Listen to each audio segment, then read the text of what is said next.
ఉండి నుంచి వచ్చామండి. మాది పశ్చిమ గోదావరి జిల్లా. అయితే మాకు చాలా కష్టాలు పడుతున్నామండి. ఈ అంగన్వాడీలు జాబులు చేస్తూ చాలా అంటే రిపోర్ట్లు కానించి మొత్తం ఆన్లైన్ వర్క్ కానించి అంతా చాలా చేస్తున్నామండి. అవి చేయాలంటే మాకు చాలా ఆరోగ్యంగా ఉండాలి కదండి. ఆరోగ్యంగా ఉండాలంటే కొంచెం మేము పౌష్టికాహారం తీసుకోవాలి.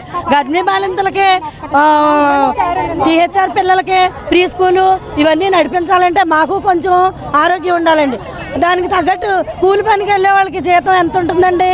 డైలీ చూసుకుంటే వాళ్ళ మీద మేము నీచంగా ఉన్నామండి. కడుపు నిండా తినడానికి కానీ, ఇప్పుడు ఇంట్లో భర్త ఉంటాడో సంపాదించుకొస్తాడు అటువంటి వాళ్ళు, కానీ దాని మీద డిపెండ్ అయ్యే వాళ్ళకి మట్టుకి వాళ్ళు ఇల్లు అద్దెలు కట్టుకోవాలి, పిల్లల్ని చదివించుకోవాలి, భోజనం వాళ్ళకి సరిపడ. ఈ రోజు నాడు గ్యాస్ బండ్ కొనాలంటే ఎంత అవుతుందండి? అదనపు ఖర్చులు, కూరగాయలు కొనాలన్నా, బియ్యం కొనాలన్నా ఆయా అమ్మకి 7,000 సరిపోతాయండి. అలాగని ఇప్పుడు మేము చేసేవి రేషన్ డబ్బులు, రేషన్ కార్డులు కట్ చేసేస్తారు అన్నీ. ఇంకా మొత్తం అన్నీ మేమేమో రేషన్ షాపుల నుంచి తెచ్చుకోవడం ఏంటి, గ్యాస్ బండ్ అయిపోయిందంటే తెచ్చుకోవడం, ఇవన్నీ చాలా ఇబ్బందులు పడుతున్నామండి మేము. కాకపోతే అందరూ చాలా ఇదిగా ఉన్నామండి. మాకు మొత్తం మీరు జీతం పెంచాలని కోరుకున్నామండి.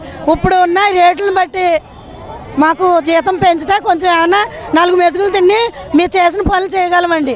లేదంటే అనారోగ్యంతో అంగన్వాడీ టీచర్లకు ఇప్పటికే మొత్తం వాళ్ళ ఫేస్లు మారిపోయినాయండి, పొజిషన్లు కూడా మారిపోయినాయి.